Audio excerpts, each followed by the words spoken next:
नमस्कार, प्रणाम प्यारे साथियों। स्वागत है आपका अपने परिवार कल्चरल क्लासेस में। दोस्तों मैं जयंत सर और आज लेके आ गया हूं एक धमाकेदार सेशन। दोस्तों इस धमाकेदार सेशन में हम लोग आज बात करने वाले हैं क्लास 10th फिजिक्स के दूसरा चैप्टर के बारे में। दोस्तों दूसरा चैप्टर का नाम है मानव नेत्र और आज हम लोग देखने वाले हैं इस चैप्टर के वस्तुनिष्ठ प्रश्न को। ठीक दोस्तों, समझ गए? कोई दिक्कत नहीं है? आप लोगों को समझ में आया कि आज हम लोग पढ़ने क्या वाले हैं? वैसे तो आप लोग टाइटल और थंबनेल देख के समझ ही गए होंगे कि आज हम लोग जो पढ़ने वाले हैं मानव नेत्र के बारे में पढ़ने वाले हैं और आज इस चैप्टर के वस्तुनिष्ठ प्रश्न को देखने वाले हैं, अर्थात ऑब्जेक्टिव क्वेश्चन। यार समझ रहे हैं ना? चलिए तो दोस्तों बिना विलंब के हुए क्लास को शुरू करने से पहले अगर आप लोग इस चैनल पर नए हैं ना तो चैनल को सब्सक्राइब करके बेल आइकन हिट कर दीजिएगा और साथ ही साथ इस वीडियो को अपने दोस्तों के साथ जो है शेयर कर दीजिएगा, ठीक ना? तो चलिए शुरू करते हैं और देखते हैं एक एक प्रश्न को जो कि आपके आने वाले बोर्ड की परीक्षा के लिए बहुत ही ज्यादा महत्वपूर्ण होने वाला है। ठीक दोस्तों, हम आपको बता दें कि आज जो हम लोगों के पास प्रश्न रहेगा यानी कि क्वेश्चन रहेगा वह 84 क्वेश्चन रहेगा। आप जरा धैर्य के साथ एकदम एकाग्रचित करके कॉपी कलम लेके बैठ जाइए और एक एक चीज को नोट करते हुए चलिए। अगर आपसे संभव है, अगर नहीं है तो कोई दिक्कत नहीं है। ये जो पीडीएफ है आपको नीचे मैं डिस्क्रिप्शन बॉक्स में दे दूंगा, आप वहां से डाउनलोड करके शानदार तरीके से अपने पढ़ाई को जो है जारी रख सकते हैं। तो चलिए दोस्तों शुरू करते हैं और देखते हैं पहला प्रश्न जो कि आपके स्क्रीन पर साक्षात प्रस्तुत है। तो दोस्तों पहला प्रश्न है, प्रश्न कर रहा है कि मानव नेत्र के किस भाग पर किसी वस्तु का प्रतिबिंब बनाते हैं? तो दोस्तों मानव नेत्र के किस भाग पर? तो दोस्तों मानव नेत्र के आप रेटिना या दृष्टि पटल का नाम सुने ही होंगे। ठीक दोस्तों, तो चलिए रेटिना या दृष्टि पटल पर, मानव नेत्र के रेटिना या दृष्टि पटल पर किसी वस्तु का प्रतिबिंब बनाते हैं। ठीक दोस्तों, समझ गए? कोई दिक्कत नहीं है? डाउट क्लियर है? चलिए भैया आगे बढ़ते हैं, देखते हैं दूसरा प्रश्न क्योंकि आपके स्क्रीन पे साक्षात प्रस्तुत है। विकल्प के साथ जरा ध्यान दीजिएगा। आइए दूसरा प्रश्न है, प्रश्न कर रहा है कि तारों के टिमटिमाने की व्याख्या किस सिद्धांत पर आधारित है? आपके पास ऑप्शंस है अपवर्तन के सिद्धांत पर, दूसरा ऑप्शन है प्रकीर्णन के सिद्धांत पर, तीसरा ऑप्शन है वर्ण विक्षेपण के सिद्धांत पर और चौथा विकल्प है आपका इनमें कोई नहीं। तो चलिए दोस्त लोग, अगर आप लोग जानते हैं कि तारों के टिमटिमाने की व्याख्या किस सिद्धांत पर आधारित है तो फटाफट से इसका उत्तर आप अपना कमेंट सेक्शन में बताइए या फिर चैट सेक्शन में बताइए। ठीक, अन्यथा मैं आपको शानदार तरीके से बताऊंगा इस प्रश्न का उत्तर। ठीक दोस्तों, चलिए तारे के टिमटिमाने की व्याख्या जो है आपका प्रकाश के अपवर्तन के सिद्धांत पर आधारित है। ठीक दोस्तों, समझ गए? कोई दिक्कत नहीं है? अगर आपको पूछा जाएगा बताइए ये जो आसमान में तारे टिमटिमाते हैं वह किसके कारण टिमटिमाते हैं तो आपको बताना होगा कि महाशय सुनिए, ये जो तारे टिमटिमाते हैं यह प्रकाश के अपवर्तन के कारण आपको ऐसा प्रतीत हो रहा है कि तारे टिमटिमा रहा है। ठीक दोस्तों, समझ गए? क्लियर है? कोई दिक्कत नहीं है? चलिए आगे बढ़ते हैं, देखते हैं तीसरा प्रश्न कि आपके स्क्रीन पे साक्षात प्रस्तुत है, ध्यान दीजिएगा। तीसरा प्रश्न कर रहा है कि नेत्र लेंस की फोकस दूरी अधिक हो जाने से कौन सा दृष्टि दोष होता है? दोस्तों जब आपका नेत्र लेंस की फोकस दूरी अधिक हो जाता है तो उस पर कौन सा दृष्टि दोष का आरोप लगता है? निकट दृष्टि दोष या फिर दूर दृष्टि दोष या फिर जरा दूर दृष्टि दोष या फिर इनमें से कोई नहीं। तो दोस्तों का जो आंसर हो जाएगा वह क्या हो जाएगा भैया? वह यानी कि नेत्र लेंस की फोकस दूरी अधिक हो जाने पर दूर दृष्टि दोष कहलाता है। ठीक दोस्तों, समझ गए आप लोग शानदार तरीके से? कोई दिक्कत नहीं है? आप बना सकते हैं ना शानदार तरीके से। अगर छोड़िए यह नहीं पूछेगा, दूसरा प्रश्न पूछेगा सब्जेक्टिव क्वेश्चन, भैया बताइए कि दूरदृष्टि दोष क्या होता है? तो आप तो ऐसे मुंह पे मुंह बैठ के नहीं धर सकते, हाथ पे हाथ रख के नहीं बैठ सकते हैं। आपको बताना होगा कि नेत्र लेंस की फोकस दूरी अधिक हो जाने से दूरदृष्टि दोष होता है, अर्थात नेत्र लेंस की फोकस दूरी अधिक हो जाने से दूरदृष्टि दोष होता है। समझ गए? वही प्रश्न है, वही आंसर है, कोई दिक्कत नहीं। चलिए आगे बढ़ते हैं, देखते हैं चौथा प्रश्न क्योंकि आपके स्क्रीन पे साक्षात प्रस्तुत है। विकल्प के साथ जरा ध्यान दीजिएगा, ठीक ना?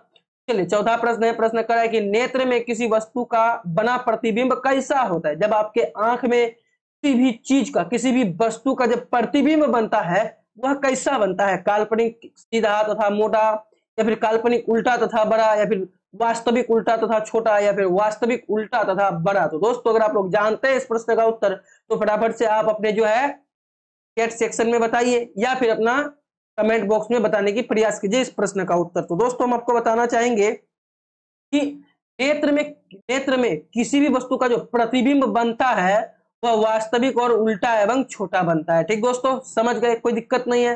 क्लियर है? चलिए आगे बढ़ते हैं, देखते हैं पांचवा प्रश्न जो कि आपके स्क्रीन पे साक्षात प्रस्तुत है विकल्प के साथ। तो दोस्तों पांचवा प्रश्न है, प्रश्न कर रहा है कि जो नेत्र निकट स्थित वस्तुओं को स्पष्ट नहीं देख पाता उस नेत्र में होता है दूरदृष्टि दोष, निकट दृष्टि दोष, या फिर जरा दृष्टि दोष, या फिर वर्णागता। दोस्तों हम आपको बताना चाहेंगे कि जो नेत्र निकट स्थित वस्तुओं को स्पष्ट नहीं देख पाता है उसमें जो है आपका दूरदृष्टि दोष का पता चलता है। ठीक दोस्तों, समझ गए आप लोग यहाँ तक शानदार तरीके से 5 नंबर के प्रश्न को। ठीक ना, अर्थात देखिए जो जो ये चीज निकट यानी कि आपका आंख, ठीक, या आपके ही आंख से हम यहाँ पे अभी बात को उठाएंगे।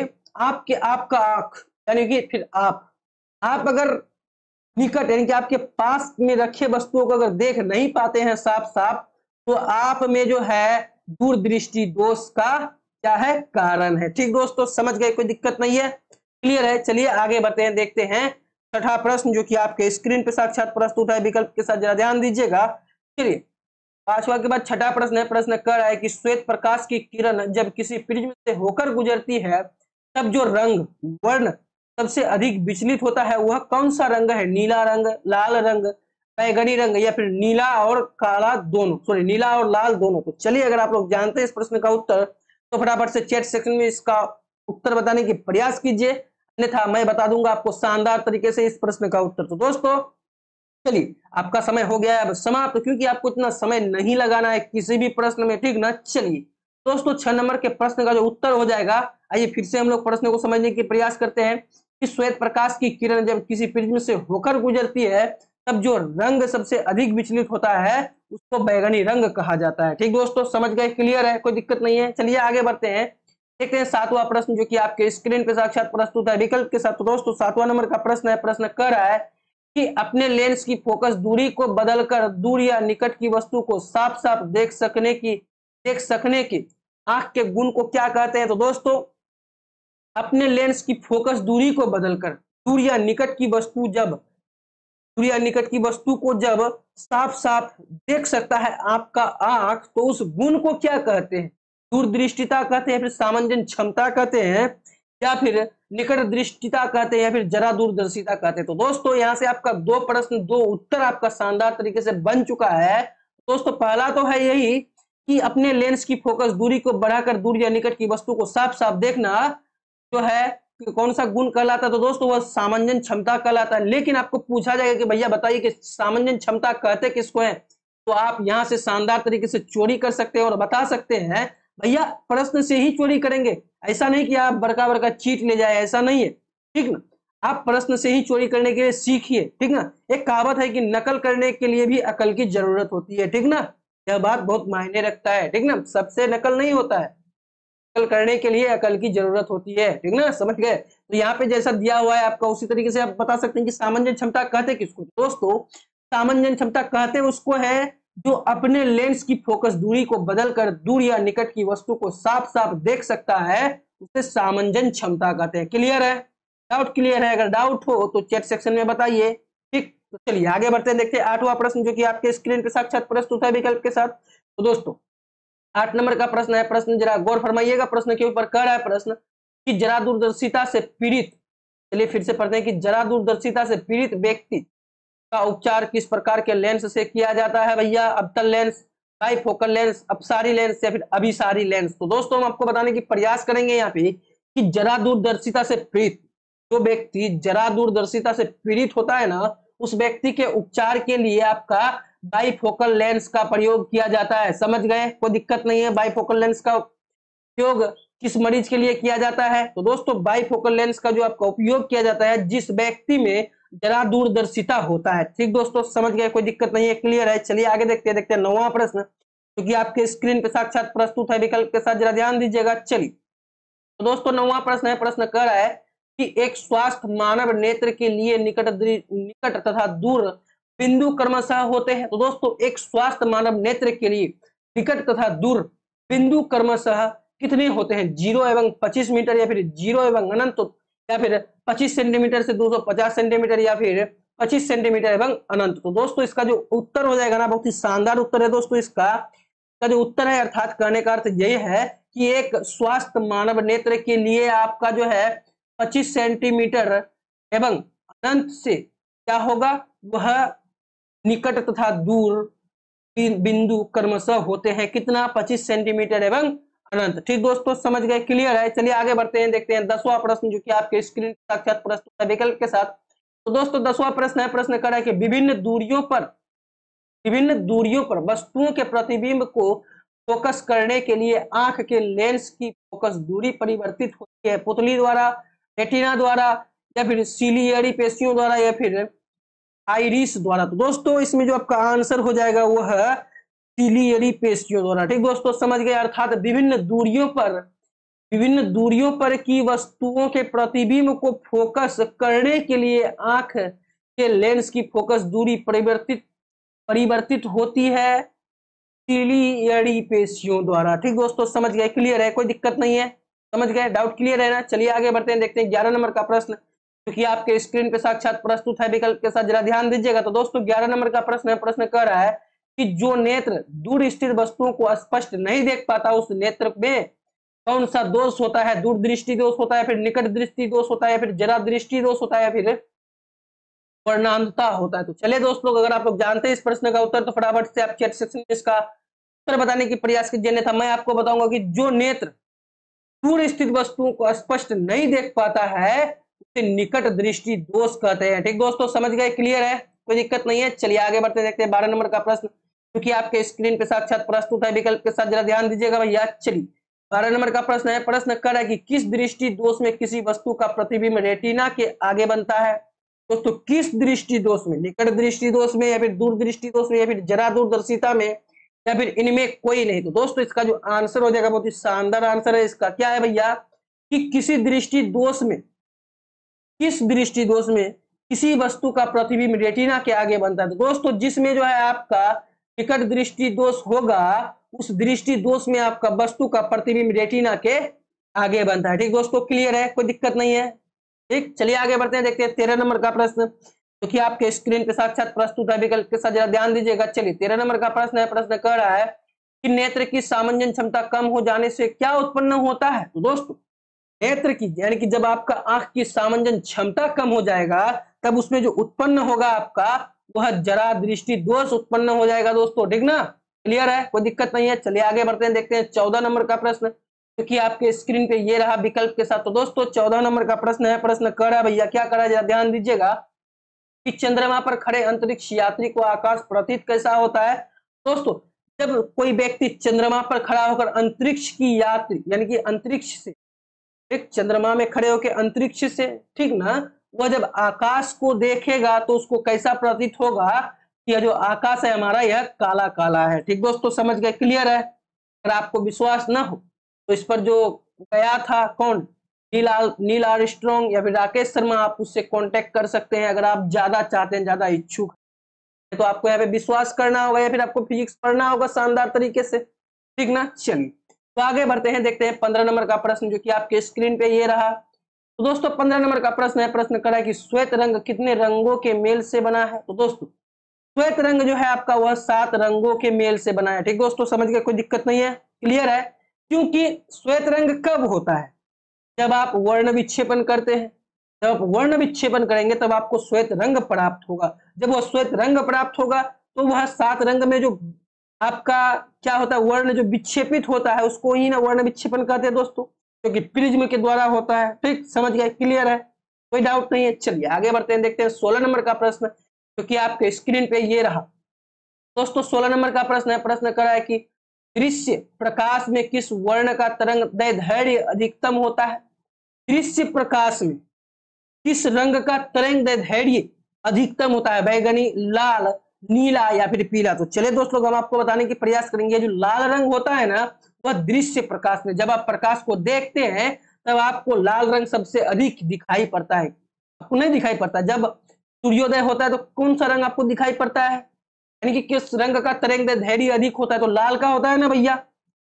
जब आपका सूर्य उदय होता है तो आपके पास कौन सा रंग सबसे पहले पहुंचता है? लाल रंग ही पहुंचता है दोस्तों। ठीक ना, जब सूर्योदय होता है या फिर सूर्यास्त होता है। ठीक दोस्तों, समझ गए, क्लियर है, कोई दिक्कत नहीं है। चलिए आगे बढ़ते हैं, देखते हैं 17 नंबर का प्रश्न क्या आपके स्क्रीन पे साक्षात ये रहा। तो दोस्तों 17 नंबर का प्रश्न है, प्रश्न कह रहा है कि इंद्रधनुष का बनना किस परिघटना पर आधारित है?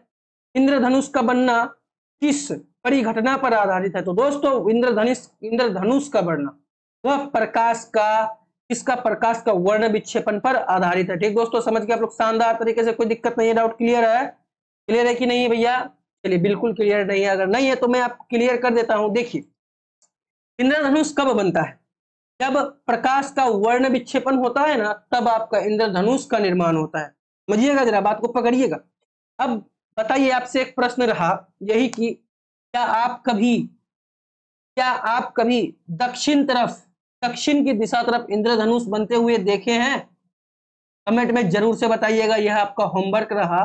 क्या आप कभी इंद्रधनुष दक्षिण की ओर देखे हैं? यह प्रश्न आपको रहेगा और इस प्रश्न का उत्तर हमको कमेंट में चाहिए, कमेंट में जरूर से बताइए। ठीक दोस्तों, चलिए इसका जो उत्तर है मैं आपको कल के क्लास में दे दूंगा। ठीक ना, चलिए आगे बढ़ते हैं और देखते हैं 18 नंबर का प्रश्न, जो कि आपके स्क्रीन पे ये रहा विकल्प के साथ। तो दोस्तों 18 नंबर का प्रश्न है, प्रश्न कर रहा है कि जो नेत्र निकट स्थित वस्तु को साफ नहीं देख सकता, उस नेत्र में क्या होता है? दूरदृष्टि दोष होता है, या फिर निकट दृष्टि दोष होता है, या फिर जरा दृष्टि दोष होता है, या फिर वर्णानता होता है? तो चलिए दोस्तों हम आपको बताएंगे इस प्रश्न का उत्तर शानदार तरीके से। तो दोस्तों जो नेत्र निकट की वस्तु को साफ साफ नहीं देख पाता है उसको दूरदृष्टि दोष कहते हैं, और जो नेत्र दूर की वस्तु को साफ साफ नहीं देख पाता है उसे निकट दृष्टि दोष कहते हैं। ठीक दोस्तों, समझ गए? उल्टा है यहाँ पे, ठीक ना, क्या है? उल्टा है। जो निकट की वस्तु को देख नहीं पाता है उसे दूरदृष्टि दोष कहते हैं, और जो दूर की वस्तु को नहीं देख पाते हैं उसे निकट दृष्टि दोष कहते हैं। डायरेक्ट क्लियर है? चलिए आगे बढ़ते हैं, देखते हैं 19 नंबर का प्रश्न, जो कि आपके स्क्रीन पे साक्षात प्रस्तुत है विकल्प के साथ। तो दोस्तों 19 नंबर का प्रश्न है, प्रश्न कर रहा है कि किसी कोलाइडी विलयन में निलंबित कणों से प्रकाश के प्रकीर्णन को कहा जाता है। भैया क्या कहा जाता है? तो दोस्तों किसी कोलाइडी विलयन में निलंबित कणों से प्रकाश के प्रकीर्णन को टिंडल प्रभाव कहा जाता है, याद रखिएगा। ठीक दोस्तों, बहुत महत्वपूर्ण है, और ये जो आपका टिंडल प्रभाव है कई मर्तबा एग्जाम में पूछा हुआ है सब्जेक्टिव क्वेश्चन में। ठीक दोस्तों, समझ गए? कोई डाउट नहीं है? क्लियर है आपको? फिजिक्स, केमिस्ट्री, ठीक ना, बायो या फिर सोशल साइंस, संस्कृत, हिंदी, इस सब में दिक्कत नहीं लेना है। ठीक ना, शानदार तरीके से आपको अपना पढ़ाई को जारी रखना है, क्योंकि इसका मैं सब्जेक्टिव क्वेश्चन आपको सजेशन में देने वाला हूं। ठीक दोस्तों, आप वो चीज को सजेशन में देख लीजिएगा, जो कि आपका तुरंत ही सब कुछ क्लियर हो जाएगा और आप जो है अच्छे से अच्छे अंक प्राप्त कर सकते हैं। ठीक दोस्तों, चलिए आगे बढ़ते हैं, देखते हैं 20 नंबर का प्रश्न, जो कि आपके स्क्रीन पे ये रहा। तो दोस्तों 19 नंबर के बाद 20 नंबर का प्रश्न है, प्रश्न कर रहा है, क्या कर रहा है भैया? आइए देखते हैं। चलिए 20 नंबर का प्रश्न है, क्या कर रहा है कि सामान्य मानव नेत्र को दूर बिंदु 25 सेंटीमीटर पर होता है या फिर 25 सेंटीमीटर पर होता है? फिर वही नहीं, देखिए पहला ऑप्शन है 25 सेंटीमीटर पर होता है, या फिर दूसरा ऑप्शन है आपका 25 मिलीमीटर पर होता है, तीसरा विकल्प है आपका 25 मीटर पर होता है, या डी नंबर का विकल्प है आपका चौथा विकल्प है अनंत पर होता है। तो चलिए अगर आप लोग जानते हैं इस प्रश्न का उत्तर तो फटाफट से आप चैट सेक्शन में बताने की प्रयास कीजिए, अन्यथा मैं आपको बता दूंगा कि सामान्य मानव नेत्र को दूर बिंदु कितना होता है। तो दोस्तों सामान्य मानव नेत्र का जो दूर बिंदु होता है ना, वह अनंत पर होता है। ठीक दोस्तों, समझ गए? वह अनंत पर रहता हुआ भी किसी भी चीज को देख सकता है, जो सामान्य मानव नेत्र की दूर बिंदु होता है। ठीक दोस्तों, क्लियर है? कोई दिक्कत नहीं है? डाउट क्लियर है ना? चलिए आगे बढ़ते हैं, देखते हैं 21 नंबर का प्रश्न, जो कि आपके स्क्रीन पे साक्षात प्रस्तुत है विकल्प के साथ, जरा गौर फरमाइएगा। तो दोस्तों 21 नंबर का प्रश्न कर रहा है कि निकट दृष्टि दोष वाले व्यक्ति के चश्मे में होता है उत्तल लेंस, अवतल लेंस, बेलनाकार लेंस, या फिर में से कोई नहीं? तो दोस्तों निकट की वस्तु को देखने के लिए जो चश्मा का उपयोग किया जाता है भैया, वह अवतल लेंस का उपयोग किया जाता है। ठीक दोस्तों, क्योंकि आप लोग सभी जानते हैं कि उत्तल लेंस हो चाहे उत्तल दर्पण हो, वह सब चीज दूर की वस्तु को देखने के लिए किया जाता है। ठीक ना, क्लियर है? समझ गए? चलिए आगे बढ़ते हैं, देखते हैं 22 नंबर का प्रश्न, क्योंकि आपके स्क्रीन पे साक्षात प्रस्तुत है। तो दोस्तों 22 नंबर का प्रश्न है, प्रश्न कर रहा है कि मानव नेत्र में उपस्थित लेंस है, मानव नेत्र में जो उपस्थित लेंस होता है वह कौन सा लेंस होता है? उत्तल लेंस होता है, या फिर कोई लेंस नहीं होता है, या फिर अवतल लेंस होता है, या फिर इनमें से कोई नहीं? तो चलिए दोस्तों हम आपको बताने की प्रयास करेंगे, यहाँ पे जो आपका उत्तर हो जाएगा वो आपका उत्तल लेंस हो जाएगा। ठीक दोस्तों, समझ गए? क्योंकि आपका जो मानव नेत्र है वह दूर की वस्तु को भी देखता है, ज्यादातर दूर की ही वस्तु को साफ साफ से देखता है। ठीक ना, क्योंकि आपका जो है आपको प्रश्न के हिसाब से उत्तर देना है, मानव नेत्र में उपस्थित लेंस उत्तल लेंस होता है। ठीक दोस्तों, समझ गए? क्लियर है? डाउट क्लियर है? कोई दिक्कत नहीं है? चलिए आगे बढ़े अब। तो चलिए आगे बढ़ते हैं, देखते हैं 23 नंबर का प्रश्न जो कि आपकी स्क्रीन पे साक्षात प्रस्तुत है विकल्प के साथ, जरा ध्यान दीजिएगा। चलिए दोस्तों 23 नंबर का प्रश्न कर रहा है कि निम्न में से किस दृष्टि दोष में नेत्र को क्रिस्टलीय लेंस धुंधला अपारदर्शी हो जाता है। दोस्तों प्रश्न आप लोग समझे, चलिए फिर से समझते हैं प्रश्न को कि निम्न में से किस दृष्टि दोष में नेत्र को क्रिस्टलीय लेंस धुंधला अपारदर्शी हो जाता है। निकट दृष्टि दोष में या फिर मोतियाबिंद में या फिर दीर्घ दृष्टि दोष में या फिर जरा दूरदर्शिता में। तो चलिए दोस्तों इसका जो आंसर हो जाएगा वह मोतियाबिंद हो जाएगा। ठीक दोस्तों समझ गए आप लोग शानदार तरीके से। चलिए मोतियाबिंद एक प्रकार का एक छोटा व्हाइट कलर का दाना आ जाता है आपके आंख में, उसी को मोतियाबिंद कहा जाता है, जिससे आपको धुंधला धुंधला सब चीज दिखाई पड़ता है। ठीक ना, समझ गए, कोई दिक्कत नहीं है, डाउट क्लियर है। चलिए भैया डाउट क्लियर होना चाहिए। ठीक चलिए आगे बढ़ते हैं, देखते हैं 24 नंबर का प्रश्न जो कि आपके स्क्रीन पे ये रहा विकल्प के साथ। ठीक दोस्तों चलिए 24 नंबर का प्रश्न है, प्रश्न करा जरा ध्यान दीजिएगा कि स्पेक्ट्रम प्राप्त करने के लिए किसका उपयोग किया जाता है। दोस्तों स्पेक्ट्रम प्राप्त करने के लिए आपका प्रिज्म का उपयोग किया जाता है, याद रखिएगा। स्पेक्ट्रम प्राप्त करने के लिए प्रिज्म का उपयोग किया जाता है। ठीक ना, कोई दिक्कत नहीं है, समझ गए। चलिए आगे बढ़ते हैं, देखते हैं 25 नंबर का प्रश्न जो कि आपके स्क्रीन पे साक्षात प्रस्तुत है। तो दोस्तों 25 नंबर का प्रश्न है, प्रश्न करा भैया क्या करा जरा ध्यान दीजिएगा कि स्पेक्ट्रम में किस रंग की किरण का विचलन झुकाव कम होता है। तो दोस्तों वह एक मात्र लाल रंग ही है जो कि स्पेक्ट्रम में उसकी किरण का विचलन कम होता है। ठीक दोस्तों क्लियर है, कोई दिक्कत नहीं है, समझ गए 25 नंबर का प्रश्न। चलिए आगे बढ़ते हैं, देखते हैं 26 नंबर का प्रश्न जो कि आपके स्क्रीन पे साक्षात प्रस्तुत है विकल्प के साथ, जरा ध्यान दीजिएगा। तो चलिए दोस्तों 26 नंबर का प्रश्न है, प्रश्न कह रहा है कि दीर्घ दृष्टि के निवारण के लिए उपयोग किया जाता है। अब जिसका दीर्घ दृष्टि दोष है, अब उसका निवारण करने के लिए किस लेंस का उपयोग किया जाता है भैया। अगर आप लोग जानते हैं तो फटाफट से चैट सेक्शन में बताइए, अन्यथा मैं आपको बता दूं कि आपका दीर्घ दृष्टि दोष के निवारण के लिए जिस लेंस का उपयोग किया जाता है उसे उत्तल लेंस कहते हैं, याद रखिएगा। ठीक दोस्तों समझ गए, क्लियर है, कोई डाउट नहीं है। चलिए आगे बढ़ते हैं, देखते हैं 27 नंबर का प्रश्न जो कि आपके स्क्रीन पे साक्षात प्रस्तुत है विकल्प के साथ। तो दोस्तों 27 नंबर का प्रश्न कह रहा है कि प्रिज्म से प्रकाश की कौन सी परिघटन घटती है। दोस्तों प्रिज्म से प्रकाश की कौन सी परिघटन घटती है। तो दोस्तों वो वर्ण विक्षेपण की परिघटन घटती है, याद रखिएगा। ठीक दोस्तों समझ गए, किसकी, वर्ण विक्षेपण की। क्योंकि जब कोई भी प्रकाश प्रिज्म से गुजरती है तब वर्ण विक्षेपण का निर्माण होता है, और वर्ण विक्षेपण ज्यों ही होता है त्यों इंद्रधनुष का निर्माण होता है। ठीक दोस्तों समझ गए। तो चलिए दोस्त लोग आगे बढ़ते हैं, देखते हैं 28 नंबर का प्रश्न जो कि आपके स्क्रीन के साक्षात प्रस्तुत है विकल्प के साथ। चलिए जरा ध्यान दीजिएगा। तो दोस्तों 28 नंबर का प्रश्न है, प्रश्न कर रहा है कि प्रकाश के किस रंग का तरंग दैर्ध्य सबसे कम होता है। बैगनी का, हरा का, लाल का, या फिर इनमें से कोई नहीं। तो चलिए दोस्त लोग अगर आप लोग जानते हैं तो फटाफट से चैट सेक्शन में बताने की प्रयास कीजिए, अन्यथा मैं आपको शानदार तरीके से बताऊंगा कि प्रकाश के बैगनी रंग का तरंग दैर्ध्य सबसे कम होता है, अर्थात इसका आंसर क्या हो जाएगा, ए नंबर का विकल्प बैगनी यहाँ पे आपका सही आंसर हो जाएगा। ठीक दोस्तों क्लियर है, कोई डाउट नहीं है। चलिए आगे बढ़ते हैं, देखते हैं 28 के बाद 29 नंबर का प्रश्न जो कि आपके स्क्रीन पे ये रहा। तो दोस्तों 29 नंबर का प्रश्न है, प्रश्न कर रहा है, क्या कर रहा है भैया जरा ध्यान दीजिएगा कि आकाश का रंग नीला प्रतीत होता है प्रकाश के अपवर्तन के कारण, या फिर प्रकाश के प्रकीर्णन के कारण, या फिर प्रकाश के अपवर्तन के कारण। तो चलिए दोस्त लोग अगर आप लोग जानते हैं इस प्रश्न का उत्तर तो फटाफट से चैट सेक्शन में बताने की प्रयास कीजिए, अन्यथा मैं आपको शानदार तरीके से बताऊंगा। क्या बताऊंगा कि आपका आकाश का रंग नीला प्रतीत होता है किसके कारण। तो दोस्तों हम आपको बता दें आकाश का रंग नीला प्रतीत होता है प्रकाश के प्रकीर्णन के कारण, यह चीज याद रखिएगा। ठीक दोस्तों समझ गए, आपका जो विकल्प है वह बी नंबर में है जो कि आपका सही उत्तर है 29 नंबर के प्रश्न का। ठीक दोस्तों क्लियर है। चलिए आगे बढ़ते हैं, देखते हैं 30 नंबर का प्रश्न जो कि आपके स्क्रीन पे साक्षात प्रस्तुत है विकल्प के साथ, जरा ध्यान दीजिएगा। तो दोस्तों 30 नंबर का प्रश्न है, प्रश्न कर रहा है कि आंख व्यवहार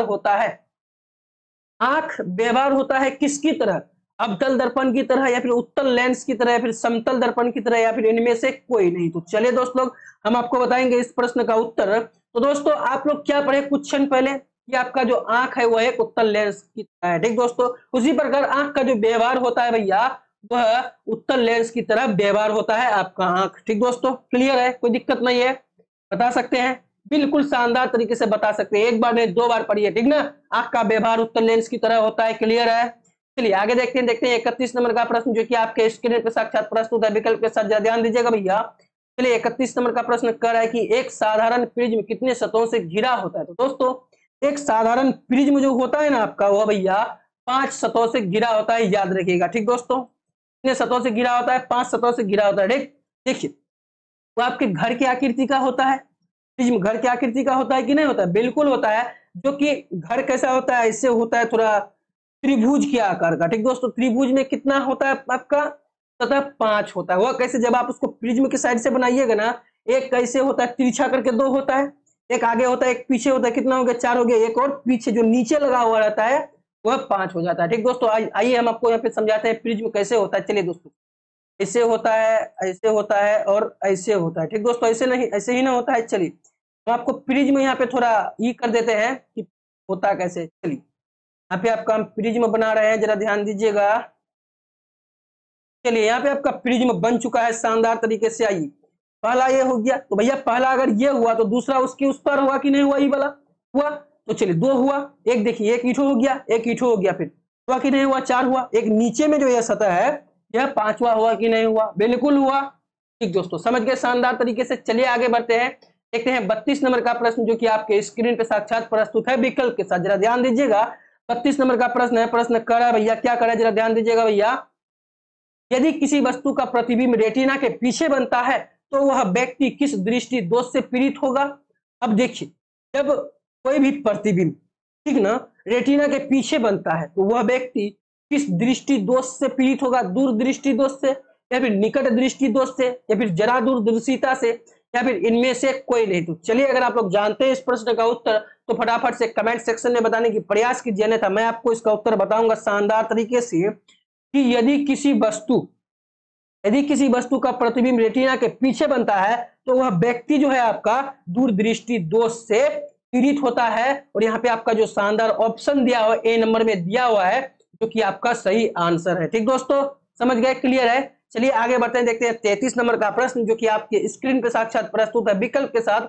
आइए जरा ध्यान दीजिएगा और गौर फरमाइएगा। भैया 33 नंबर का प्रश्न कह रहा है कि किसी माध्यम में छोटे छोटे कणों के निलंबन को कहा जाता है कोलाइड पुंज प्रकाश। तो दोस्तों हम आपको बताना चाहेंगे इस प्रश्न का उत्तर शानदार तरीके से। दोस्तों किसी माध्यम में छोटे छोटे कण के निलंबन को कोलाइड कहा जाता है, याद रखिएगा। ठीक दोस्तों, समझ गए? कोलाइड किसको कहा जाता है? कि किसी माध्यम के छोटे छोटे कणों के निलंबन को कोलाइड कहा जाता है। क्लियर है? कोई दिक्कत नहीं है। चलिए दोस्तों ध्यान दीजिएगा, यह सब जो आपका सब्जेक्टिव क्वेश्चन हम बताते हुए चलते हैं ना, यह आपका कहीं ना कहीं तो महत्वपूर्ण बहुत ही ज्यादा है, क्योंकि एग्जाम में पूछा ही जाता है। बताइए कि टिंडल प्रभाव कहते किसको है? बताइए कोलाइड कहते किसको है? यह भी पूछ देगा। तो आप लोग चोरी करने के लिए सीखिएगा तब ना भैया। चोरी ऐसा नहीं, हम नहीं कहते हैं कि आप साथ में मोबाइल ले जाइए। ऐसा करेंगे जब तब आप पर क्या पड़ेगा? मार पड़ेगा, और आपको एग्जाम भवन से, परीक्षा भवन से सीधा निष्कासित कर दिया जाएगा। ठीक ना? चलिए आगे बढ़ते हैं, देखते हैं 34 नंबर का प्रश्न जो कि आपके स्क्रीन पे साक्षात प्रस्तुत है विकल्प के साथ। जरा ध्यान दीजिएगा। चलिए 34 नंबर का प्रश्न है। प्रश्न करा भैया, क्या करा? ये ध्यान देते हैं जरा हम लोग। चलिए 34 नंबर का प्रश्न बहुत ही महत्वपूर्ण है। चलिए प्रश्न है भैया कि नेत्र गोलक का व्यास लगभग कितना होता है? डी आपको बताना है। डी मतलब व्यास, ठीक ना? नेत्र गोलक का व्यास कितना होता है? 2.3 सेंटीमीटर, या फिर 2.4 सेंटीमीटर, या फिर 3.3 सेंटीमीटर, या फिर 3.4 सेंटीमीटर। तो चलिए अगर आप लोग जानते हैं इस प्रश्न का उत्तर तो फटाफट से चैट सेक्शन में बताने की प्रयास कीजिए, अन्यथा मैं आपको शानदार तरीके से बताऊंगा कि नेत्र गोलक का जो व्यास होता है वह लगभग कितना होता है? 2.3 सेंटीमीटर होता है, अर्थात 2.3 सेमी होता है। ठीक दोस्तों, समझ गए? कोई दिक्कत नहीं है? डाउट क्लियर है? चलिए आगे बढ़ते देखते हैं 35 नंबर का प्रश्न जो कि आपके स्क्रीन पे साक्षात प्रस्तुत है विकल्प के साथ। तो दोस्तों 35 नंबर का प्रश्न है। प्रश्न कह रहा है कि विद्युत सिग्नल कौन उत्पन्न करता है? परितारिका, प्रकाश सुग्राही, या फिर पुतली, या फिर इनमें सभी। तो दोस्तों का जो आंसर हो जाएगा वह क्या होगा? ये ध्यान देते हैं फिर से प्रश्न के ऊपर कि विद्युत सिग्नल कौन उत्पन्न करता है। तो दोस्तों विद्युत सिग्नल जो उत्पन्न करता है आपका, वह प्रकाश सुग्राही उत्पन्न करता है विद्युत सिग्नल। ठीक दोस्तों, समझ गए? डाउट क्लियर है? चलिए आगे बढ़ते हैं, देखते हैं 36 नंबर का प्रश्न जो कि आपके स्क्रीन पे साक्षात प्रस्तुत है विकल्प के साथ। जरा ध्यान दीजिएगा भैया। चलिए 36 नंबर का प्रश्न कर रहा है कि सिग्नलों की व्याख्या कहाँ होती है? मस्तिष्क में, पुतली में, रेटिना में, या फिर कॉर्निया में। तो दोस्तों क्या आपको पता है कि सिग्नलों की व्याख्या कहाँ होती है? सिग्नलों की व्याख्या जो होती है आपका मस्तिष्क में होती है, क्योंकि आपका ब्रेन में, आपके पीछे में तंत्रिका कोशिका पाया जाता है, जो कि आपके शरीर में आपको जो आपका संकेत पहुंचाता है वह आपका तंत्रिका कोशिका ही होता है। ठीक दोस्तों, तो दोस्तों किसी भी आप स्वाद चखते हैं किसी भी सब्जी का, ठीक ना, किसी भी सब्जी का अगर स्वाद चखते हैं तो आपको कौन कंट्रोल करता है, कौन बताता है कि नमक ज्यादा हो गया या फिर तीखा ज्यादा हो गया या फिर सब्जी अच्छा नहीं बना है? तो वो आपका एकमात्र आपका ब्रेन ही है, आपका मस्तिष्क ही है, जो आपको हर चीज का सिग्नल भेजता है पूरे बॉडी पार्ट में। ठीक दोस्तों, समझ गए? क्लियर है? अगर आपका उंगली कट गया तो कौन बताता है? आपका मस्तिष्क भेजता है सिग्नल की जाओ भैया वहां पे इसको संकेत करो कि उसका उंगली कट गया है, बेचारे को दर्द हो रहा है। ठीक दोस्तों, क्लियर है? चलिए आगे देखते हैं। 37 नंबर का प्रश्न कह रहा है कि मानव नेत्र में किस प्रकार का लेंस पाया जाता है? तो दोस्तों यह प्रश्न हम लोग पिछले कुछ क्षण से देखते हुए आ रहे हैं कि मानव नेत्र में उत्तल लेंस पाया जाता है। ठीक दोस्तों, समझ गए आप लोग शानदार तरीके से। हालांकि क्वेश्चन पूछने का तरीका अलग है, ठीक ना, लेकिन प्रश्न वही है, क्वेश्चन वही है। एक आप लोग इससे समझ सकते हैं कि हमको क्वेश्चन किस प्रकार से पूछ सकता है। ठीक दोस्तों, समझ गए? कोई दिक्कत नहीं है, क्लियर है सब कुछ। चलिए आगे बढ़ते हैं, देखते हैं 38 नंबर का प्रश्न, जो कि आपके स्क्रीन पे साक्षात प्रस्तुत है विकल्प के साथ। तो चलिए 38 नंबर का प्रश्न है, प्रश्न कह रहा है भैया, क्या कर रहा है, जरा ध्यान दीजिएगा कि पुतली के साइज को नियंत्रित करने वाला गहरा पेशीय डायफ्राम क्या कहलाता है? क्या कहलाता है भैया? परितारिका, अभिनेत्र लेंस, या फिर नेत्र पटल, या फिर रेटिना? तो चलिए अगर आप लोग जानते हैं इस प्रश्न का उत्तर तो फटाफट से चैट सेक्शन में बताने की प्रयास कीजिए, अन्यथा मैं आपको बता दूं कि पुतली के साइज को नियंत्रित करने वाला गहरा मांसपेशी डायफ्राम अभिनेत्र कहलाता है। ठीक दोस्तों, समझ गए? कोई दिक्कत नहीं है, क्लियर है? चलिए आगे बढ़ते हैं, देखते हैं 39 नंबर का प्रश्न, जो कि आपके स्क्रीन पर साक्षात प्रस्तुत है विकल्प के साथ। जरा ध्यान दीजिएगा और समझिएगा। प्रश्न कह रहा है कि आंख की पुतली किस प्रकार कार्य करती है? दोस्तों आंख की जो पुतली होता है ना भैया, वह किस प्रकार कार्य करती है? तो दोस्तों वह जो कार्य करती है ना आपका, वह परिवर्ती द्वारक की भांति कार्य करती है। ठीक दोस्तों, समझ गए? किसकी भांति कार्य करती है? परिवर्ती द्वारक की भांति कार्य करती है। ठीक ना, समझ गए? चलिए आगे बढ़ते हैं, देखते हैं 40 नंबर का प्रश्न, जो कि आपके स्क्रीन पे साक्षात प्रस्तुत है विकल्प के साथ। तो दोस्तों 40 नंबर का प्रश्न है, प्रश्न कर रहा है, जरा गौर फरमाइएगा कि कार्निया के पीछे एक संरचना होती है, उसे क्या कहते हैं? पुतली कहते हैं, नेत्र पटल कहते हैं, या फिर रेटिना कहते हैं, या फिर परितारिका कहते हैं? तो चलिए दोस्तों हम आपको बताने वाले हैं शानदार तरीके से कि कॉर्निया के पीछे एक संरचना होती है, जिसे हम लोग किसके नाम से जानते हैं? जिसे हम लोग परितारिका के नाम से जानते हैं। ठीक दोस्तों, समझ गए आप लोग शानदार तरीके से यहाँ तक 40 नंबर के प्रश्न को? कहीं कोई दिक्कत नहीं है, डाउट क्लियर है? चलिए आगे बढ़ते हैं, देखते हैं 41 नंबर का प्रश्न, कि आपके स्क्रीन पर साक्षात प्रस्तुत है विकल्प के साथ। जरा ध्यान दीजिएगा। चलिए 41 नंबर का प्रश्न कह रहा है भैया, क्या कर रहा है कि निकट दृष्टि दोष उत्पन्न होने का क्या कारण है? तो दोस्तों निकट दृष्टि दोष उत्पन्न होने का कारण यही है कि अभिनेत्र लेंस की वक्रता बढ़ जाना। ठीक दोस्तों, समझ गए आप लोग शानदार तरीके से कि अभिनेत्र लेंस की वक्रता जो है वह बढ़ जाता है, इसके कारण निकट दृष्टि दोष उत्पन्न होता है। ठीक दोस्तों, समझ गए? क्लियर है? कोई दिक्कत नहीं है, ठीक ना? अगर कहीं भी आपको लगे दिक्कत तो चैट सेक्शन में बताइए, आपका चैट सेक्शन आप ही के लिए है। ठीक, चलिए बढ़ते हैं 42 नंबर क्वेश्चन की ओर, जो कि आपके स्क्रीन पे ये रहा और विकल्प के साथ। तो दोस्तों 42 नंबर का प्रश्न कर रहा है कि निकट दृष्टि दोष दूर करने के लिए किस लेंस का व्यवहार किया जाता है? जब आपको निकट दृष्टि दोष हो ना दोस्तों, कि कौन सा दृष्टि दोष? निकट दृष्टि दोष जब आपको हो तब आपको अवतल लेंस का व्यवहार करना चाहिए। समझ गए आप लोग शानदार तरीके से? किस लेंस का व्यवहार करना चाहिए? अवतल लेंस का व्यवहार करना चाहिए। ठीक, समझ गए? कोई दिक्कत नहीं है। चलिए आगे बढ़ते हैं, देखते हैं 43 नंबर का प्रश्न, जो कि आपके स्क्रीन पे साक्षात प्रस्तुत है विकल्प के साथ। ध्यान दीजिएगा, 43 नंबर का प्रश्न है, प्रश्न कर रहा है कि आंखें में प्रवेश करने वाली प्रकाश की मात्रा को नियंत्रित करता है परितारिका, या फिर पक्षमाभी पेशियां, या फिर पुतली, या फिर लेंस? तो दोस्तों हम आपको बताना चाहेंगे इस प्रश्न का उत्तर शानदार तरीके से कि आपका जो परितारिका है ना दोस्तों, क्या परितारिका आपका वह आंख में प्रवेश करने वाले प्रकाश की मात्रा को नियंत्रित करता है, आपका परितारिका, याद रखिएगा। ठीक दोस्तों, समझ गए आप लोग यहाँ तक शानदार तरीके से 43 नंबर के प्रश्न को? तो चलिए इस 43 नंबर के प्रश्न को मद्देनजर रखते हुए आगे बढ़ते हैं, देखते हैं 44 नंबर का प्रश्न, क्योंकि आपके स्क्रीन पे साक्षात प्रस्तुत है विकल्प के साथ। तो दोस्तों 44 नंबर का प्रश्न कर रहा है कि नेत्र में प्रवेश करने वाले प्रकाश किरणों का अधिकांश अपवर्तन होता है। तो दोस्तों नेत्र में जब प्रवेश करने वाले प्रकाश का किरणों का अधिकांश अपवर्तन होता है ना, वह आपका कॉर्निया के बाहरी पृष्ठ पर ही हो जाता है। ठीक दोस्तों, समझ गया? डाउट क्लियर है? कोई दिक्कत नहीं है। चलिए आगे बढ़ते हैं, देखते हैं 45 नंबर का प्रश्न, कि आपके स्क्रीन पे साक्षात प्रस्तुत है, विकल्प के साथ जरा ध्यान दीजिएगा। दोस्तों 45 नंबर का प्रश्न कह रहा है कि मंद प्रकाश में किसकी शिथिलता से पुतली पूर्ण रूप से फैल जाती है। दोस्तों मंद प्रकाश में किसकी शिथिलता से, कॉर्निया या फिर परितारिका या फिर एरिस की सहायता से शिथिलता की पुतली पूर्ण रूप से फैल जाती है। तो दोस्तों हम आपको बताना चाहेंगे इसका जो उत्तर होगा आपका वह क्या हो जाएगा भैया, वह परितारिका हो जाएगा। ठीक दोस्तों, समझ गए आप लोग यहाँ तक तरीके से, कोई दिक्कत नहीं है। यानी कि मंद प्रकाश परितारिका शिथिलता से पुतली पूर्ण रूप से फैल जाती है। ठीक दोस्तों, क्लियर है।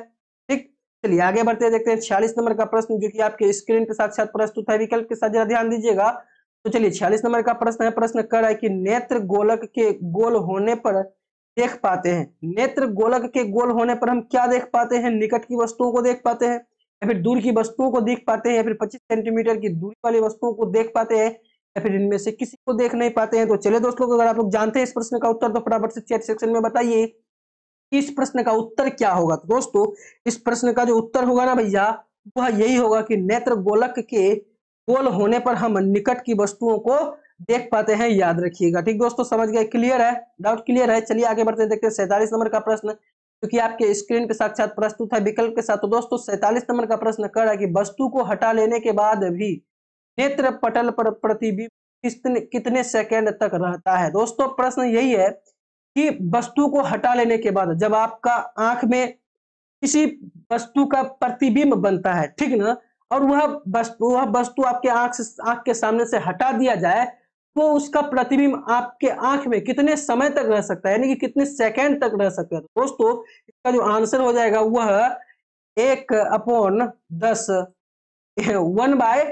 1/10 सेकेंड तक रह सकता है। ठीक दोस्तों, समझ गए आप लोग, शानदार तरीके से, कोई दिक्कत नहीं है। चलिए आगे देखते हैं 48 नंबर का प्रश्न क्योंकि आपके स्क्रीन पे साक्षात प्रस्तुत है, विकल्प के साथ। तो दोस्तों 48 नंबर का प्रश्न कह रहा है भैया, ध्यान दीजिएगा कि दृष्टि निर्बंध सिद्धांत का उपयोग कहाँ किया जाता है। दोस्तों दृष्टि निर्बंध सिद्धांत का उपयोग जो किया जाता है वह कहाँ किया जाता है, आपके सामने विकल्प है, चलचित्र प्रक्षेपण में या फिर फोटोग्राफी कैमरे में या फिर सूक्ष्मदर्शी में या फिर इनमें से किसी में नहीं। तो चलिए दोस्त लोग हम आपको बता दें इस प्रश्न का उत्तर शानदार तरीके से कि आपका दृष्टि निर्बंध सिद्धांत का जो उपयोग किया जाता है वह चलचित्र प्रक्षेपण में किया जाता है, याद रखिएगा। ठीक दोस्तों, क्लियर है। चलिए आगे बढ़ते देखते हैं 49 नंबर का प्रश्न कि आपके स्क्रीन पे साक्षात प्रस्तुत है, विकल्प के साथ। तो दोस्तों 49 नंबर का प्रश्न कह रहा है कि कॉर्निया के पीछे क्या है, तो काले रंग के पेशियों का समुच्चय है। तो दोस्तों कॉर्निया के पीछे जो है आपका परितारिका है, जो काले रंग की पेशियों का समुच्चय है। ठीक दोस्तों, कॉर्निया के पीछे क्या है, परितारिका है, याद रखिएगा। और वह क्या करता है कि काले रंग की पेशियों का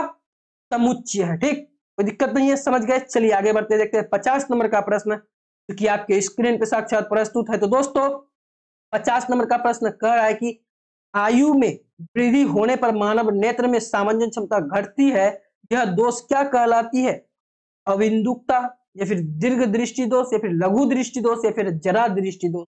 ये अगर आप लोग जानते हैं इस प्रश्न का उत्तर तो फटाफट से चैट सेक्शन में बताइए इसका उत्तर, नहीं तो मैं आपको शानदार तरीके से बताऊंगा कि आयु में वृद्धि होने पर मानव नेत्र में सामंजस्य क्षमता घट जाती है, इस दोष को जरा दृष्टि दोष कहते हैं। ठीक दोस्तों, समझ गए, कोई दिक्कत नहीं है, क्लियर है। चलिए आगे बढ़ते देखते हैं 51 नंबर का प्रश्न जो कि आपके स्क्रीन पे साक्षात प्रस्तुत है, विकल्प के साथ जरा ध्यान दीजिएगा। तो चलिए 51 नंबर का प्रश्न कह रहा है कि कॉर्निया में दोष अर्थात उसके पूर्णतः गोलीय न होने के कारण किस प्रकार का नेत्र दोष होता है। तो दोस्तों कॉर्निया में दोष अर्थात उसके पूर्ण गोलीय न होने के कारण किस प्रकार का नेत्र दोष होता है, अबिंदुकता या फिर दीर्घ दृष्टि दोष या फिर जरा दृष्टि दोष या फिर लघु दृष्टि दोष। दोस्तों हम आपको बताना चाहेंगे इस प्रश्न का उत्तर शानदार तरीके से, क्या बताना चाहेंगे कि कॉर्निया के दोष अर्थात उसके पूर्णतः गोलीय होने के कारण किस प्रकार का नेत्र दोष होता है। तो दोस्तों यहाँ पर जो होता है आपका अबिंदुकता होता है। ठीक दोस्तों, समझ गए क्या होता है, अबिंदुकता होता है। ठीक, कोई दिक्कत नहीं है, समझ गए। चलिए आगे बढ़ते हैं, देखते हैं 52 नंबर का प्रश्न जो कि आपके स्क्रीन पे साक्षात प्रस्तुत है। तो दोस्तों 52 नंबर का प्रश्न है, प्रश्न करा भैया क्या करा, जरा ध्यान दीजिएगा कि अबिंदुकता नेत्र दोष वाले व्यक्ति के चश्मे में किस तरह के लेंस के दोष का निवारण होता है। अर्थात जिस व्यक्ति में अबिंदुकता दोष रहता है, अबिंदुकता नेत्र में ही नहीं रहता है दोस्तों, जी हाँ नेत्र में ही रहता है, और अभिन्युक्ता नेत्र दोष वाले व्यक्ति के चश्मे में किस तरह के लेंस के दोष का निवारण किया जाता है? अवतल लेंस या फिर बेलनाकार लेंस या फिर उत्तल लेंस या फिर द्विफोकल लेंस। तो चलिए दोस्त लोग, का जो आंसर हो जाएगा आपका वह क्या होगा कि बेलनाकार लेंस हो जाएगा। क्या हो जाएगा दोस्तों? बेलनाकार लेंस हो जाएगा इसका उत्तर शानदार तरीके से, जो कि आपका बी नंबर ऑप्शन में दिया हुआ है, जो कि आपका सही आंसर है। ठीक ना, समझ गए। चलिए आगे बढ़ते हैं, देखते हैं 53 नंबर का प्रश्न, जो कि आपके स्क्रीन पर साक्षात प्रस्तुत है। दोस्तों 53 नंबर का प्रश्न है, प्रश्न क्या कर रहा है ये समझते हैं कि दोष रहित नेत्र 25 सेंटीमीटर और अनंत के बीच रखी वस्तु को आसानी से देख पाता है, इसके बीच की दूरी को कहते हैं, क्या कहते हैं? दृष्टि परिसर या फिर अनंत बिंदु परिसर या फिर निकट बिंदु परिसर या फिर कोई नहीं। तो चलिए दोस्तों, हम आपको बताएंगे इस प्रश्न का उत्तर शानदार तरीके से कि दोष रहित नेत्र 25 सेंटीमीटर और अनंत के बीच रखी वस्तु को आसानी से देख पाता है, इसके बीच की दूरी को दृष्टि परिसर कहते हैं, याद रखिएगा। ठीक दोस्तों, क्या कहते हैं? दृष्टि परिसर कहते हैं, याद रखिएगा। समझ गए। चलिए आगे बढ़ते हैं, देखते हैं 54 नंबर का प्रश्न, जो कि आपके स्क्रीन पर साक्षात प्रस्तुत है। दोस्तों 54 नंबर का प्रश्न है, प्रश्न कर रहा है कि मानव नेत्र 2 है, अतः इसका दृष्टि क्षेत्र होगा।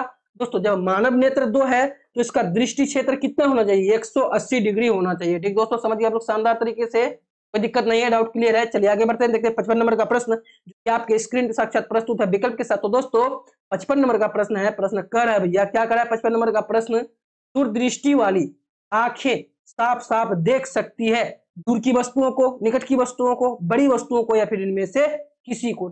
चलिए अगर आप लोग जानते हैं इस प्रश्न शानदार तरीके से, तो बताइए क्या होगा इसका उत्तर। तो दोस्तों आपको बताएं कि दूरदृष्टि आंखें साफ साफ देख सकती है किस चीज? दोस्तों दूरदृष्टि आंखें साफ साफ देख सकती है दूर की वस्तु। ठीक दोस्तों, समझ गए, कोई दिक्कत नहीं है, क्लियर है। चलिए आगे बढ़ते हैं, क्या होगा इसका? दूर की वस्तुओं को साफ साफ देख पाएगी, यह सब चीज याद रखिएगा। ठीक दोस्तों, क्लियर है ना। चलिए आगे बढ़ते हैं, देखते हैं 56 नंबर का प्रश्न, जो कि आपके स्क्रीन पे साक्षात प्रस्तुत है। तो दोस्तों 56 नंबर का प्रश्न है, प्रश्न कर रहा है भैया, क्या कर रहा है? आइए ध्यान देते हैं जरा कि दीर्घ दृष्टि दोष होने का क्या कारण। दोस्तों दीर्घ दृष्टि होने का कारण यही है कि अभिनेत्र लेंस की फोकस दूरी का अत्यधिक हो जाए। ठीक दोस्तों, अर्थात आपका डी नंबर का जो विकल्प है वह आपका सही आंसर हो जाएगा शानदार तरीके से। दिक्कत नहीं है। चलिए आगे बढ़ते हैं, देखते हैं 57 नंबर का प्रश्न, जो कि आपके स्क्रीन साक्षात प्रस्तुत है विकल्प के साथ। तो दोस्तों 57 नंबर का प्रश्न है, प्रश्न कर रहा है, क्या कर रहा है भैया? जरा ध्यान दीजिए कि अभिनेत्र लेंस की फोकस दूरी में परिवर्तन किया जाता है। अभिनेत्र लेंस की फोकस दूरी में परिवर्तन किया जाता है पुतली द्वारा, फिर दृष्टि पटल द्वारा या फिर पक्षमाभि द्वारा या फिर बड़ी तारिका द्वारा। तो चलिए दोस्त लोग, अगर आप लोग जानते हैं इस प्रश्न का उत्तर तो फटाफट से का उत्तर बताने की प्रयास कीजिए, नहीं तो मैं आपको बताऊंगा कि अभिनेत्र लेंस की फोकस दूरी में परिवर्तन किया जाता है वह पक्षमाभि द्वारा। ठीक दोस्तों, समझ गए, क्लियर है, कोई दिक्कत नहीं है। चलिए आगे बढ़ते हैं, देखते हैं 58 नंबर का प्रश्न, कि आपके स्क्रीन पर साक्षात प्रस्तुत है विकल्प के साथ। तो दोस्तों 58 नंबर का प्रश्न है, प्रश्न कर रहा है कि रेटिना प्रकाश को परिवर्तित करता है। भैया रेटिना को प्रकाश को परिवर्तित कहाँ करता है, किस में करता है? यानी कि विद्युत ऊर्जा में करता है या फिर विद्युत सिग्नल में करता है या फिर वास्तविक प्रतिबिंब में करता है या फिर इनमें से किसी में नहीं करता है। चलिए अगर आप लोग जानते हैं फटाफट से इस प्रश्न का उत्तर बताने की प्रयास कीजिए कमेंट सेक्शन में, अन्यथा मैं आपको बताऊंगा शानदार तरीके से कि रेटिना प्रकाश को परिवर्तित जो करता है वह विद्युत सिग्नल में करता है, यानी कि बी नंबर का विकल्प आपका सही आंसर हो जाएगा। यहाँ पे कोई दिक्कत नहीं है। चलिए आगे बढ़ते हैं, देखते हैं 59 नंबर का प्रश्न, जो कि आपके स्क्रीन के साक्षात प्रस्तुत है। दोस्तों 59 नंबर का प्रश्न है, प्रश्न कर रहा है भैया, क्या कर रहा है? 59 नंबर का प्रश्न जरा ध्यान दीजिएगा कि नेत्रदान करने वाले व्यक्ति की आयु की सीमा कितनी होती है। तो दोस्तों नेत्रदान करने वाले व्यक्ति की आयु की सीमा कितनी होती है दोस्तों? तो वह जो होती है इनमें से सभी होते हैं। 10 वर्ष की उम्र में भी आप कर सकते हैं, 25 वर्ष की उम्र में भी आप कर सकते हैं, 60 वर्ष की उम्र में भी आप कर सकते हैं, यानी कि डी नंबर का विकल्प इनमें से सभी हो जाएगा। ठीक दोस्तों, क्लियर है, कोई दिक्कत नहीं है। चलिए 60 नंबर का प्रश्न देखते हैं, प्रश्न कर रहा है भैया, क्या कर रहा है? आइए 60 नंबर का प्रश्न है, प्रश्न कर रहा है कि मृत्यु के पश्चात यानी कि मृत्यु के बाद कितने घंटे के अंदर नेत्र निकाल लेना चाहिए भैया? देखिए मृत्यु के पश्चात कितने घंटे के अंदर नेत्र निकाल लेना चाहिए? 2 से 3 घंटे के अंदर या फिर 4 से 6 घंटे के अंदर या फिर 8 से 10 घंटे के अंदर या फिर 10 से 12 घंटे के अंदर। तो दोस्तों हम आपको बता दें इस प्रश्न का उत्तर शानदार तरीके से। तो चलिए दोस्तों, मृत्यु के बाद जब मनुष्य मरता है, अगर वह अपना आंख डोनेट करना चाहता है तो दोस्तों उसका जो आंख निकालना चाहिए वह 4 से 6 घंटे के भीतर ही उसका सारा कार्य, इनको उसके शरीर का जितना सारा ऑर्गन है सब ऑर्गन निकाल लेना चाहिए। ठीक दोस्तों, समझ गए, कोई दिक्कत नहीं है। खास करके आंख को 4 से 6 घंटे के भीतर ही निकाल लेना चाहिए। क्लियर है। चलिए आगे बढ़ते हैं, देखते हैं 61 नंबर का प्रश्न, जो कि आपके साक्षात प्रस्तुत है। तो दोस्तों 61 नंबर का प्रश्न कर रहा है भैया, क्या कर रहा है जरा ध्यान दीजिएगा कि इनमें से कौन व्यक्ति नेत्रदान कर सकता है?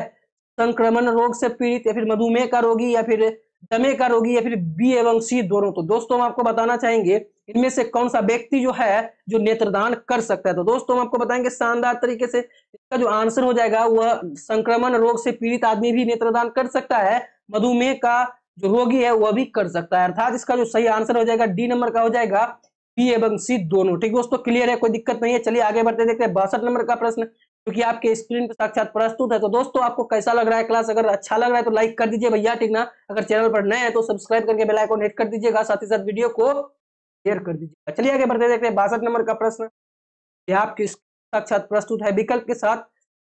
तो दोस्तों 62 नंबर का प्रश्न कर रहा है कि कौन रंग है जिसका खतरे से सिग्नल में उपयोग किया जाता है?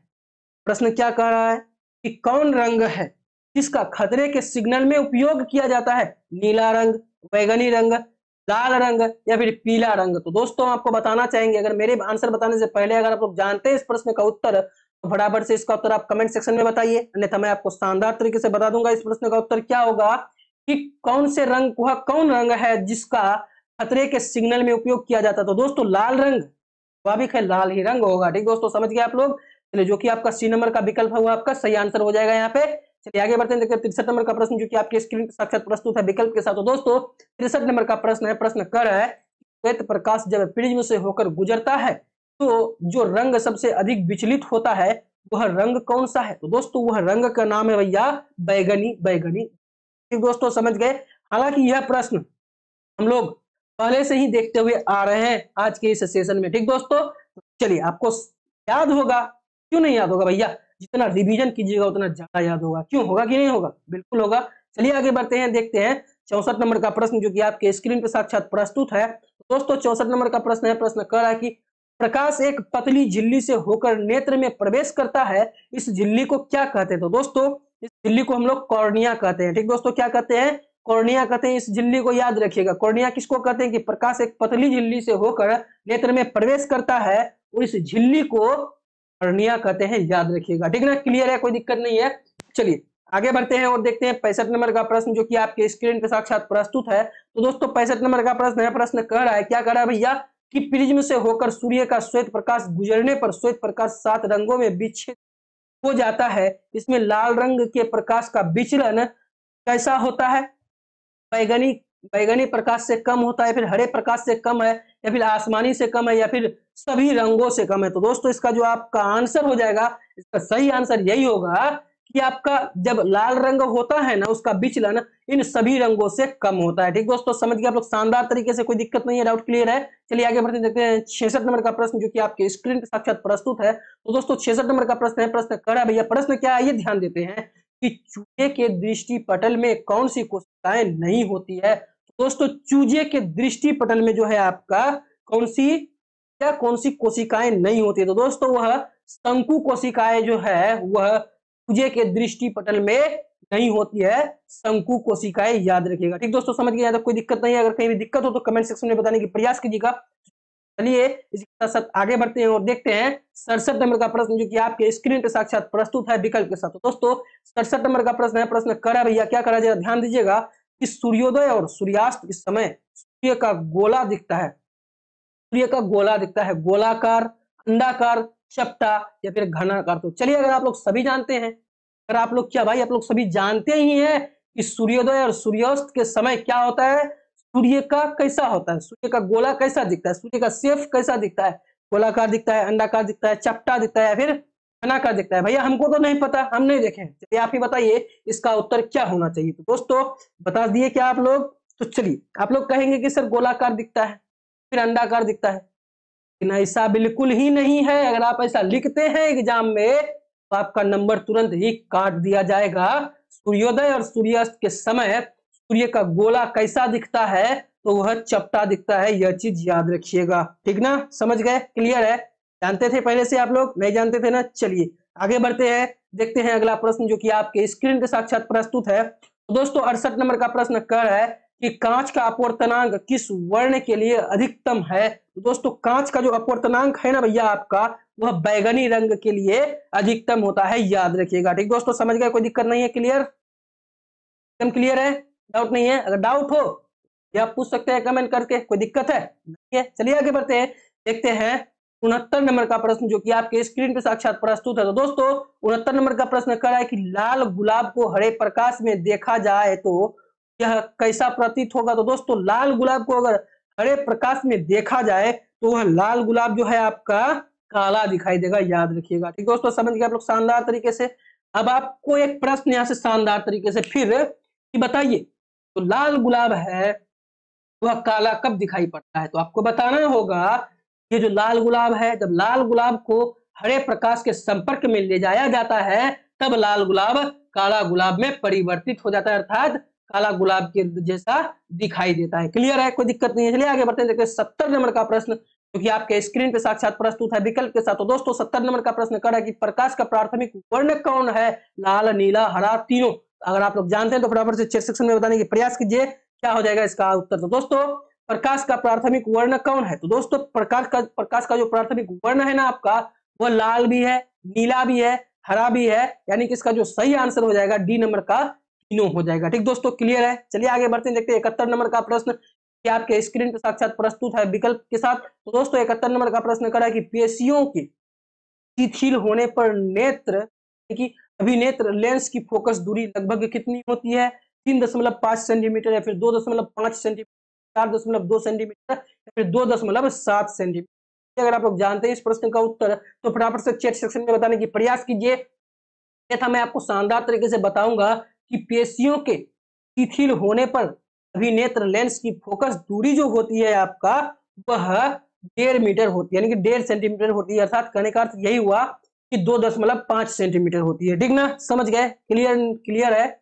चलिए आगे बढ़ते हैं, देखते हैं 72 नंबर का प्रश्न जो कि आपके स्क्रीन पे ये रहा विकल्प के साथ। तो दोस्तों 62 नंबर का प्रश्न है, प्रश्न कर रहा है कि अति सूक्ष्म कण किस तरह से प्रकाश को प्रकीर्णन करते हैं। तो दोस्तों अति सूक्ष्म कण जो है आपका, वह किस तरह से प्रकाश को प्रकीर्ण करते हैं।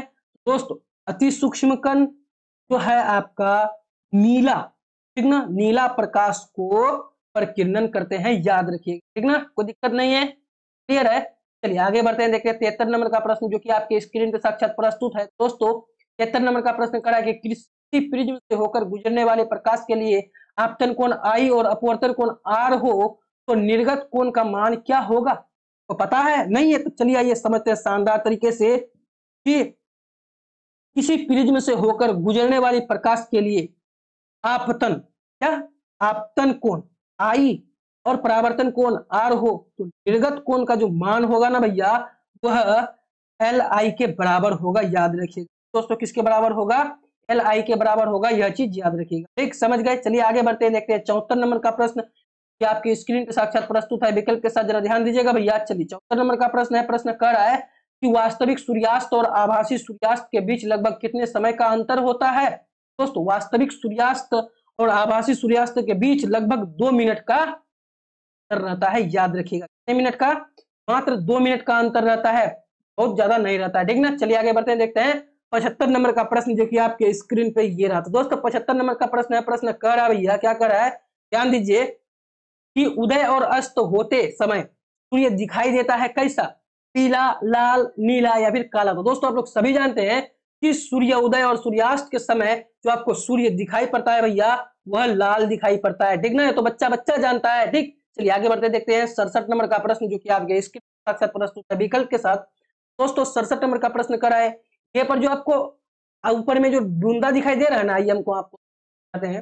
देखिए यहाँ पे ए हम लिखे, ए के ऊपर जो यहाँ आपका बूंदा दिया हुआ है, इसको हम लोग एंगस्ट्रम कहते हैं। क्या कहते हैं दोस्तों, एंगस्ट्रम कहते हैं, एंगस्ट्रॉन कहते हैं या फिर एंगस्ट्रम कहते हैं। ठीक, तो आप बताइए कि एंगस्ट्रम का मान कितना होता है, यानी कि एक एंगस्ट्रम का मान कितना होता है। एंगस्ट्रम कहा तो समझ लीजिएगा 1 एंगस्ट्रम। ठीक ना, समझ गए, क्योंकि एक छिपा हुआ रहता है, एक का मान नहीं होता है। ठीक, चलिए आपको पूछा जाएगा कि बताइए एंगस्ट्रम का मान कितना होता है, 10 से 10 मीटर या फिर 10 से 8 मीटर या फिर 10 से 11 मीटर या फिर इनमें से कोई नहीं। तो दोस्तों हम आपको बता दें कि आपका एंगस्ट्रम का जो मान होता है ना भैया, वह 10 से 10 मीटर होता है, याद रखिएगा। ठीक, समझ गए। एंगस्ट्रम को आप पहचान लीजिएगा। कैसे पहचानिएगा? जब भी आपको ए के ऊपर नोड दिखाई दे, ए के ऊपर क्या दिखाई दे? नोड दिखाई दे, तो आप समझ लीजिएगा कि भैया ये आपका एंगस्ट्रम है। ठीक दोस्तों, समझ गए, कोई दिक्कत नहीं है, क्लियर है। चलिए आगे बढ़ते हैं। अब देखते हैं अगला प्रश्न, क्या आपकी स्क्रीन पे साक्षात प्रस्तुत है विकल्प के साथ। तो चलिए 77 नंबर का प्रश्न है। प्रश्न कर रहा है कि प्रिज्म से प्रकाश की कौन सी परिघटन घटती है? तो दोस्तों प्रिज्म से आपका प्रकाश का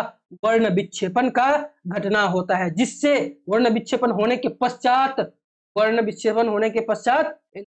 का निर्माण होता है। ठीक दोस्तों, समझ गए, कोई दिक्कत नहीं है। चलिए आगे बढ़ते हैं। देखते हैं 78 नंबर का प्रश्न, जो कि आपके स्क्रीन पे साक्षात प्रस्तुत है। तो दोस्तों 78 नंबर का प्रश्न है। प्रश्न कर रहा है, जरा ध्यान दीजिएगा, क्या कर रहा है कि नेत्र लेंस की फोकस दूरी अधिक हो जाने से कौन सा दृष्टि दोष होता है? निकट दृष्टि दोष होता है, दूर दृष्टि दोष होता है, जरा दूरदर्शिता होता है, या फिर इनमें से कोई नहीं होता है? तो चलिए, अगर आप लोग जानते हैं इस प्रश्न का उत्तर शानदार तरीके से, तो उसी शानदार तरीके को मद्देनजर रखते हुए बताइए कि इस प्रश्न का उत्तर क्या हो जाएगा। तो दोस्तों हम आपको बताने की प्रयास करेंगे कि किसी दृष्टि दोष में किसी वस्तु का प्रतिबिंब चलिए नेत्र की फोकस दूरी अधिक हो जाने से जो है आपका दूर दृष्टि दोष होता है। ठीक दोस्तों, समझ गए आप लोग क्या होता है?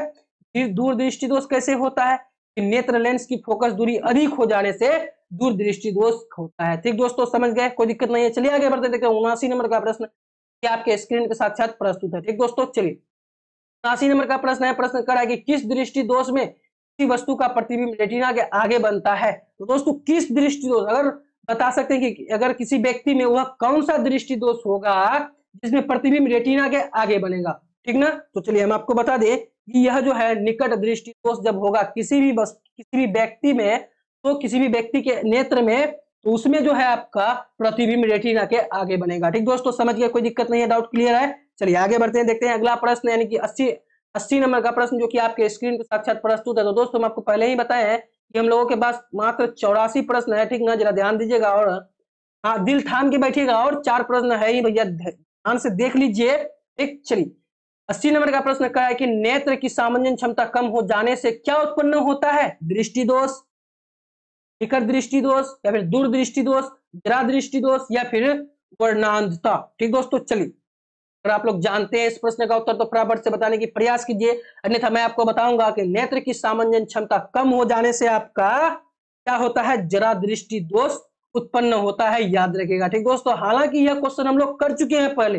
ठीक ना? जैसे जैसे क्वेश्चन आता है तो हम लोग का तो रिवाइज भी हो जाता है ना, क्या दिक्कत है? ठीक, चलिए आगे बढ़ते देखते हैं 81 नंबर का प्रश्न, जो कि आपके स्क्रीन पर साक्षात प्रस्तुत है। दोस्तों 81 नंबर का प्रश्न कर रहा है कि तारों के टिमटिमाते प्रतीत होने का कारण क्या है? तो दोस्तों वायुमंडलीय अपवर्तनांक के कारण क्या होता है? वायुमंडल के अपवर्तन के कारण या फिर अपवर्तनांक के कारण वही होता है। ठीक ना? चलिए वायुमंडलीय अपवर्तन के कारण आकाश में तारा टिमटिमाता हुआ प्रतीत होता है। ठीक दोस्तों, समझ गए, कोई दिक्कत नहीं है। चलिए देखते हैं 82 नंबर का प्रश्न, जो कि आपके स्क्रीन पे साक्षात प्रस्तुत है विकल्प के साथ। दोस्तों 82 नंबर का प्रश्न है। प्रश्न कर रहा है कि एक प्रिज्म द्वारा श्वेत प्रकाश के स्पेक्ट्रम में वर्ण विक्षेपण जिस घटना के कारण होता है वह घटना क्या कहलाता है? तो दोस्तों एक प्रिज्म द्वारा, किसके द्वारा? एक प्रिज्म द्वारा श्वेत प्रकाश के स्पेक्ट्रम में वर्ण विक्षेपण जिस घटना के कारण होता है उस घटना को अपवर्तन कहते हैं, जो कि आपका बी नंबर का विकल्प आंसर हो जाएगा। ठीक दोस्तों, समझ गए, क्लियर है, कोई दिक्कत नहीं है। चलिए आगे बढ़ते हैं, देखते हैं 83 नंबर का प्रश्न, कि आपके स्क्रीन पे साक्षात प्रस्तुत है। तो दोस्तों 83 नंबर का प्रश्न है। प्रश्न कर रहा भैया, जरा ध्यान दीजिएगा कि किसी कण पर पकड़कर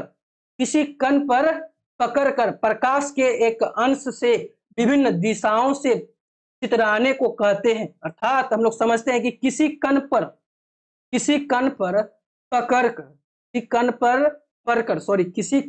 पकड़कर, ठीक ना? प्रश्न हम कुछ गलत बोले हैं, इसके लिए सॉरी। ठीक ना? चलिए किसी कण पर पकड़कर प्रकाश के एक अंश से विभिन्न दिशाओं में छितराने को क्या कहते हैं?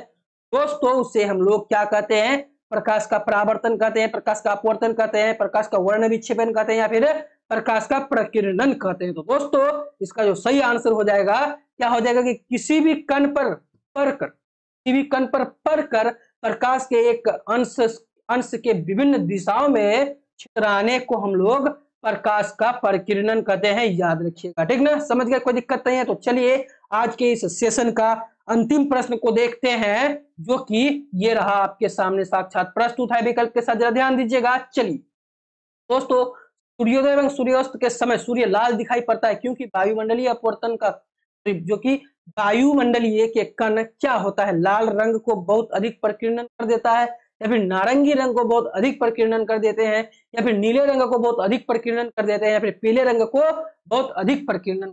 दोस्तों आपको पूछा जाएगा, कोई भी पूछ सकता है आपसे, भैया कि बताओ कि सूर्योदय और सूर्यास्त के समय सूर्य लाल दिखाई पड़ता है, क्यों दिखाई पड़ता है? तो आपको बताना होगा क्योंकि वायुमंडलीय का जो कण है ना आपका भैया, वह नीले रंग को बहुत ही ज्यादा प्रकीर्णन कर देता है। इसी के कारण आपको क्या दिखाई पड़ता है, सूर्योदय और सूर्यास्त के समय सूर्य लाल दिखाई पड़ता है। ठीक दोस्तों, समझ गए आप लोग शानदार तरीके से। आपका यहाँ पे सी नंबर का विकल्प सही आंसर हो जाएगा। ठीक ना, क्लियर है, कोई दिक्कत नहीं है। ठीक दोस्तों, तो आप लोगों को तो पहले बहुत बहुत धन्यवाद जो कि आप लोग 84 के 84 प्रश्न को देख लिए। भैया ये हम अपने लिए नहीं कर रहे हैं, आपके लिए कर रहे हैं कि आपके हित में हो, आपका एग्जाम में आए, आपका पढ़ाई अच्छा हो, आप जो है सेटिस्फाइड हो, इसलिए यह सब चीज आपके लिए है। ठीक दोस्तों, ऐसा नहीं सोचिएगा कि सर यह इतना क्यों पढ़ा रहे हैं, तो यह नहीं सोचिएगा, ठीक ना, कि यह आप अपने लिए पढ़ा रहे हैं, ऐसा वैसा ऐसा वैसा कुछ नहीं समझिएगा। यह सब जितना सारा हो रहा है आपके लिए ही हो रहा है। ठीक दोस्तों, क्लियर है? तो चलिए, आपको अगर कहीं भी दिक्कत हो इन 84 के 84 प्रश्नों को आंसर ढूंढने में, आपको किताब नहीं उल्टाना पड़ेगा।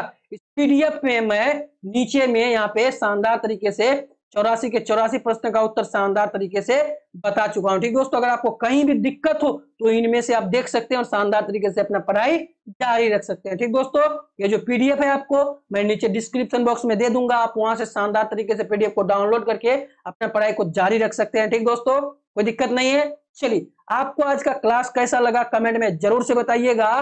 तो आज हम लोगों का दूसरा चैप्टर भी क्लियर हो जाता है जो कि हम लोग एनसीईआरटी के पैटर्न से पढ़ रहे हैं। ठीक ना, चलिए, मानव नेत्र हम लोगों का समाप्त हो चुका है आज। तो हम फिर मिलेंगे कल एक नया चैप्टर के साथ। ठीक, और आज के क्लास को स्थगित करने से पहले आप एक चीज बताइए कि आपको आज का क्लास कैसा लगा, कमेंट में जरूर से बताइएगा। ठीक दोस्तों, चलिए आज के क्लास को यहीं पे विराम देते हैं, फिर मिलते हैं कल नए उमंग और उत्साह के साथ और एक नए चैप्टर के साथ। तब तक के लिए सभी दोस्तों को राधे राधे।